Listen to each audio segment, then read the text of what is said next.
The wind howled across the barren plains like a restless ghost, carrying winter's cruelty in every breath. Sheriff's Gulch had seen harsh storms before, but nothing like this. Snow tore through the valley in jagged sheets, stinging skin and blinding eyes. The creek that sliced through the land lay half frozen, its dark water moving silently beneath a crust of ice. Tom Iron Hand Callahan rode hard through the storm, his horse fighting every step. His long leather coat snapped behind him, stiff from years of dust, blood, and snow. He had been checking traps along the northern ridge when a sound cut through the wind, high, thin, and wrong. A baby's cry. Tom slowed, heart pounding. The wind could play tricks on a man, whispering lies through the mountains. But the sound came again, terrified, desperate, unmistakable. He urged his horse forward, eyes scanning the creek below. Then he saw them, 3 babies, bundled in rags, lying half in the freezing water. For a moment, Tom couldn't breathe. Rage and disbelief crushed his chest. Who would leave infants here in a storm like this? He dismounted and rushed into the creek, ice biting through his boots. He ripped off his coat, wrapping it around the nearest child, pulling the tiny body against his chest.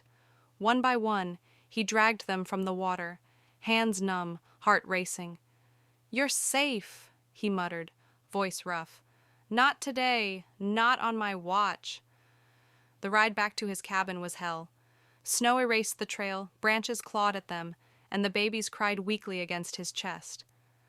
By the time he reached the cabin, Tom was shaking from cold and exhaustion. Inside, he lit the stove, laying the babies near the fire. One little girl curled her fingers around his, whimpering softly.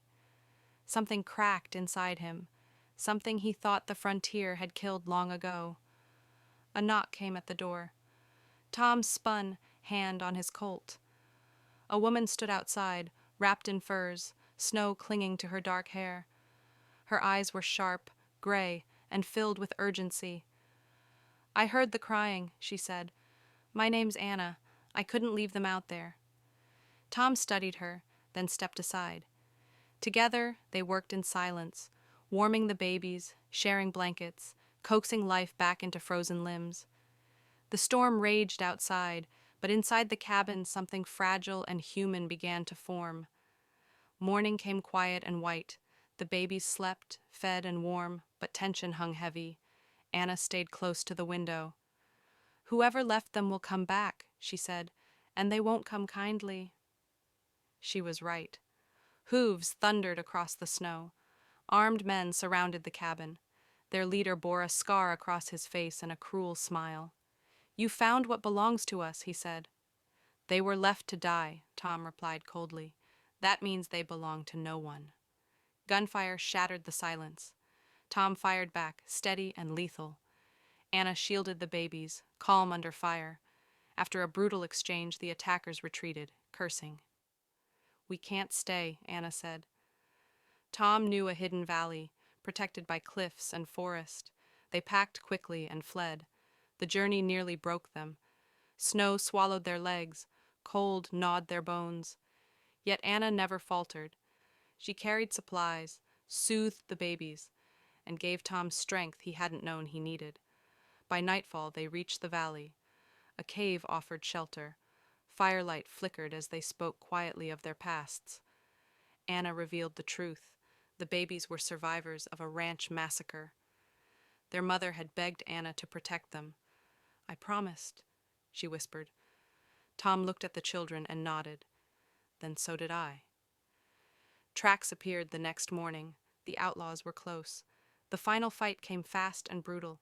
Bullets tore through the trees. Snow turned red. Tom fought like a man possessed. Anna moved with fierce precision, protecting the babies at all costs. When silence finally fell, the outlaws were gone. Winter slowly loosened its grip. Tom and Anna built a home in the hidden valley, right beside the creek that had almost claimed everything. The babies grew strong. Laughter replaced fear. One evening, Tom wrapped Anna in his old leather coat as they watched the water glint in the fading sun. "We survived the storm," he said. Anna rested her head against him. And we'll face whatever comes next, together.